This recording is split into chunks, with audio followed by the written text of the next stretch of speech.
Bienvenue dans ce 6e épisode de 5 minutes d'arrêt concocté par la rédaction Affaires de Lefebvre Dalloz. Commençons avec Mélanie qui nous présente une décision relative à l'abus de minorité.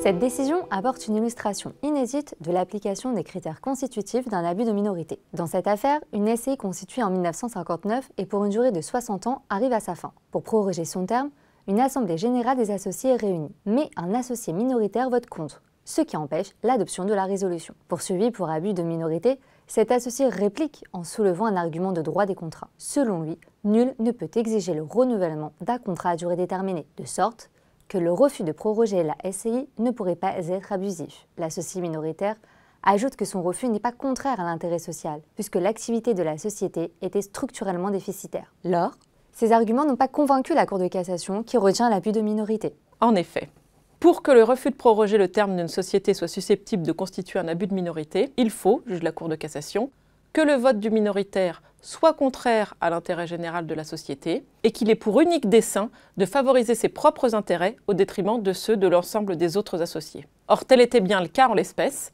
car d'une part, il était de l'intérêt général de la SCI qu'elle soit prorogée compte tenu de la spécificité de son objet, qui était de faire profiter ses associés d'un château et non de dégager des bénéfices. Et d'autre part, le refus de voter la prorogation était motivé uniquement par l'intérêt spéculatif du minoritaire. De fait, depuis des années, il refusait de payer sa quote-part de charge et n'avait en réalité cherché, au travers de son vote et de la dissolution de la société, qu'à obtenir une gestion plus profitable financièrement à laquelle s'opposaient les autres associés. Passons désormais à une décision du tribunal judiciaire de Paris qui devrait faire date. Laure, peux-tu nous éclairer ?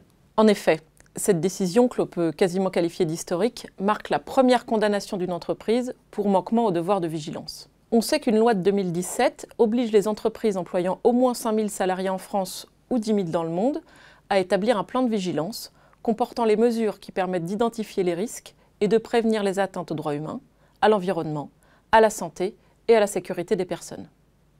En cas de manquement, le tribunal judiciaire de Paris peut enjoindre à la société de respecter ses obligations.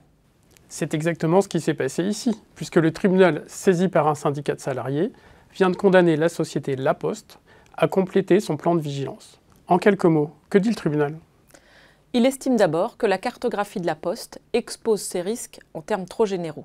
De même, il relève que l'analyse des risques et leur hiérarchisation est réalisée à une échelle trop globale. Le niveau d'atteinte est ainsi évalué pour l'ensemble constitué des droits humains et libertés fondamentales, de la santé, de la sécurité et de l'environnement.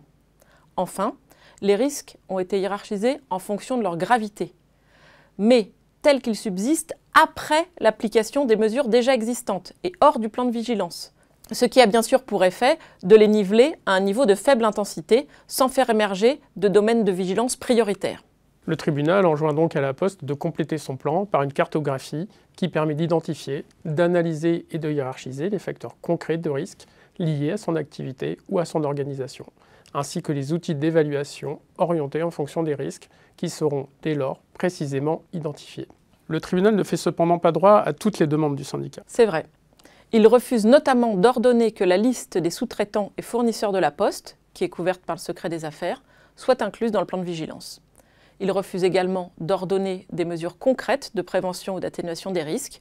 Le juge a seulement le pouvoir d'enjoindre à la société de prendre de telles mesures en concertation avec les parties prenantes.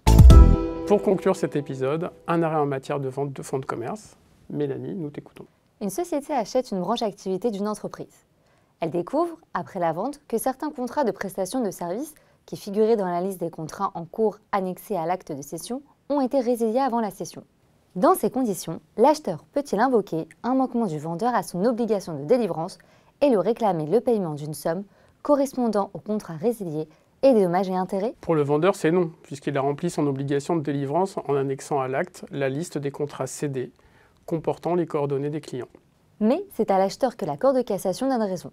Elle juge en effet que la clientèle est un élément du fonds de commerce et que par conséquent, l'omission de transmettre tout ou partie de celle-ci constitue une inexécution de l'obligation de délivrance.